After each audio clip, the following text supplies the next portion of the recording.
अस्सलाम वालेकुम प्यारे बच्चों, क्या हाल है? ठीक हैं? उम्मीद है आप सब ठीक होंगे। आज हम आपके लिए एक अनोखी कहानी लेके आए हैं, दो नासमझ बकरियों की। कहानी अच्छी लगे तो इसको सब्सक्राइब करना मत भूलिएगा। चलिए स्टार्ट करते हैं। एक गांव के पास नहर बहती थी। उस नहर पर लकड़ी का एक पुल था जो बहुत कम चौड़ा था। इस पर एक वक्त में एक ही आदमी गुज़र सकता था। एक दिन एक बकरी पुल पर से दूसरी तरफ जा रही थी। एक और बकरी सामने से आ गई। पहली बकरी ने दूसरी बकरी से पूछा, तुम कहाँ जा रही हो? उसने जवाब दिया, मैं नहर के पार जा रही हूँ। उसने पहली बकरी से पूछा, तुम कहाँ जा रही हो? उसने जवाब दिया, मैं अपने गांव जा रही हूँ। तो पहली बकरी ने कहा, पहले मैं पार जाऊंगी, तुम मेरे पीछे आ जाओ।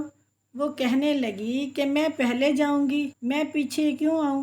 मैं करके दोनों लड़ने लगी। लड़ते लड़ते दोनों बकरियां नहर में गिर गई। प्यारे बच्चों, इसलिए कहते हैं इत्तेफाक में बरकत है।